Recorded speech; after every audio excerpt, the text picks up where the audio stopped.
I'm writing to relay information about how global warming is affecting our oceans and how some coastal regions will be repeatedly flooded due to sea level rise.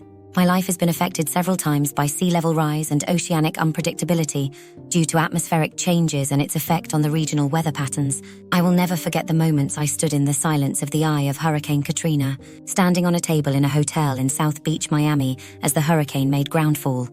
I was working on the MTV Music Video Awards. Power outage, darkness, a hotel on the beach. Indoors in this massive building, I was preparing to an entertainment, a part of a show. Dressed as an angel, wings and all. I came to my senses, high heels off, kicks on. I ran to the exit, saw the sea, the hard rain, and I ran inland away from the beach to the hotel 2 blocks inland. I ran in the door and was greeted with, "You made it just in time." Ironically, the power went off. The building was rattling. Generator engaged, lights back on.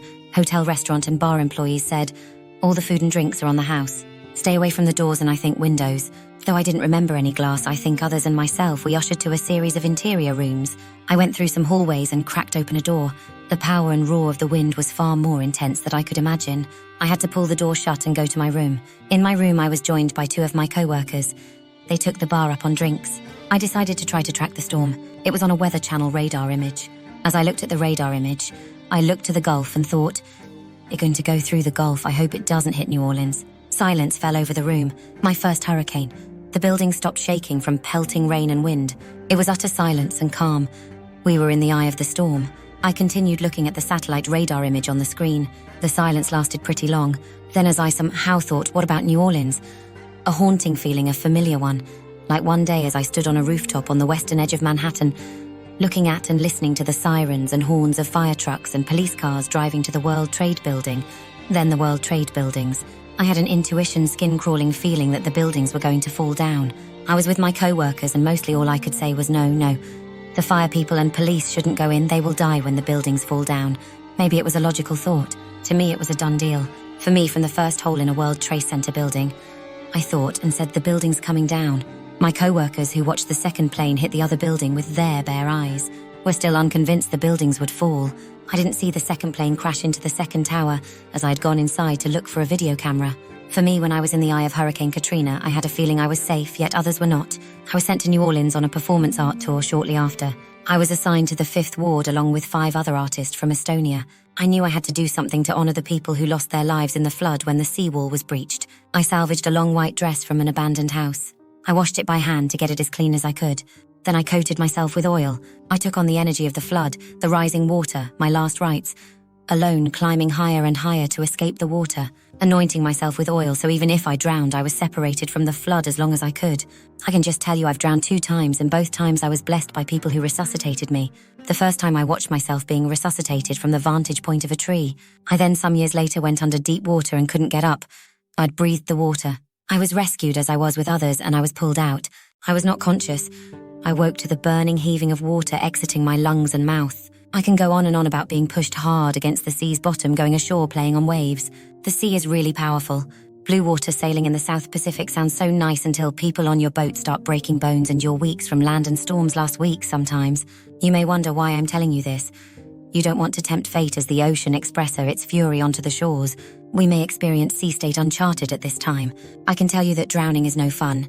Most likely, as in a tsunami, everyone might be drowning and unable to help anyone. Just like the moment the WTC building began to fall. No one could save anyone. All became victims of circumstances.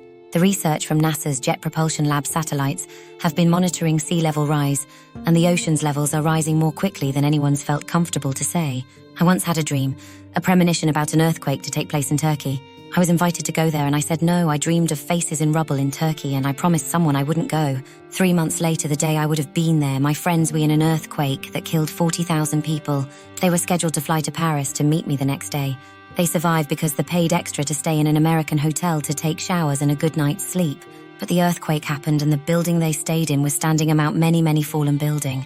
I think with the scientific evidence showing sea level rise and impending flooding, it is only wise to relocate. I personally recently had to reckon with a place in New York City I was ready queued to move into. Rent paid and all flooding 2 days before I would move in. I'd felt like it would flood, so I stayed upstate New York longer. I had been asked to video document a voyage on a catamaran adapted to wheelchair-accessible sailing. It was set to leave New York and sail to Miami, so I was researching hunches I had about the ocean, the possibility of more hurricanes, thinking about the seawater over 100 degrees, and I decided it wouldn't be safe and I didn't want to go. All I could do was mentally design a safe way to affix the wheelchairs and people in wheelchairs in a way they wouldn't be bounced around the boat. For me, I am an adventurer of sorts, but with the power of nature beyond communication and without a discussion or pleading for mercy, one realizes it is important to compromise and move out of the way of the sea's water and its transformative power.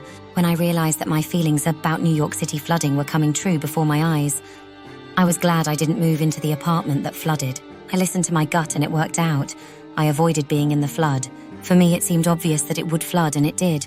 I also believe it will keep flooding repeatedly, and that the sea water will rise and water will fill the subways and streets, and the city I love and loved living in will flood to the point it won't really function like it once did. I felt very sad about this change. I cried. I felt an enormous sense of loss. Everything I loved about the city was at risk. I wanted to tell the firefighter racing their trucks to the World Trade Centers not to go in. Like, please don't go in, you will die. Just the same, I've been trying to convince people to stop destroying the Earth's atmosphere for a long time.